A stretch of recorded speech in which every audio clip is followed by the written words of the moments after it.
അതായത് ഉത്തമ ഈ കോലത്തിലിരുന്ന് എന്നെ എങ്ങനെ ഈ കോലത്തിലാക്കി എന്നുള്ള വീഡിയോ ആണ് കേട്ടോ ഇന്നത്തെ. ഈ ഹെയർ സ്റ്റൈൽസിനെ പറ്റി വലിയ പരിജ്ഞാനമില്ലാത്തതിന്റെ പേരിൽ എൻ്റെ വേവി ഹെയറിനെ എങ്ങനെയെങ്കിലും ഒന്ന് കേളി ഹെയർ ആക്കി ഇടാനുള്ള പരിശ്രമത്തിലാണ് കേട്ടോ ഞാൻ.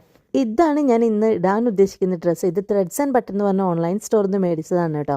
ഇതിൻ്റെ കഴുത്തിന് എസ്പെഷ്യലി പുറകിൽ നല്ല നീളം കൂടിയതിൻ്റെ പേരിൽ കുറേ കാലമായിട്ട് പെട്ടിയിലിരിക്കുകയാണ്. മോയ്സ്ചറൈസർ, സൺസ്ക്രീൻ, ലിപ് ബാം ഇതൊക്കെ ഇട്ടിട്ട് ഞാൻ എൻ്റെ പരിപാടി തുടങ്ങുകയാണ്. ഇനി ഉപയോഗിക്കാൻ പോകുന്ന സാധനങ്ങളുടെ എണ്ണം കണ്ട് നിങ്ങൾ എന്നെ ജഡ്ജ് ചെയ്യണ്ട. എല്ലാ ദിവസവും ഫൗണ്ടേഷൻ ഇടുന്ന ഒരാളൊന്നുമല്ല ഞാൻ. ഇന്നിപ്പോൾ എന്തായാലും ഒരു പരിപാടിക്ക് പോവല്ലേ, അപ്പോൾ ഫൗണ്ടേഷൻ ഇട്ട് കളയാമെന്ന് ഞാൻ വിചാരിച്ചു. വളരെ ലൈറ്റായിട്ടാണ് കേട്ടോ ഞാൻ ഫൗണ്ടേഷൻ ഇട്ടിട്ടുള്ളൂ. എന്നിട്ട് ഞാൻ കുറച്ച് ബ്രൗൺസറും ബ്ലഷും ഒക്കെ ഇട്ടു, പിന്നെ ഹൈലൈറ്ററും ഇട്ടിട്ടുണ്ട്.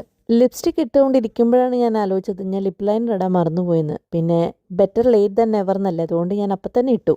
ഇതെല്ലാം എൻ്റെ കണ്ണെഴുതാനുള്ള പണിയായുധങ്ങളാണ്. കണ്ണിൻ്റെ മുകളിലേയും താഴെയും ഞാൻ ടൈറ്റ് ലൈൻ ചെയ്തു. അത് കഴിഞ്ഞിട്ട് കുറച്ച് ഐ ഷാഡോ വാരി പൂശിയിട്ടുണ്ട്. ഇത്രയോണ്ട് ഷിമ്മറും ഇട്ട് കൊടുത്തു കേട്ടോ.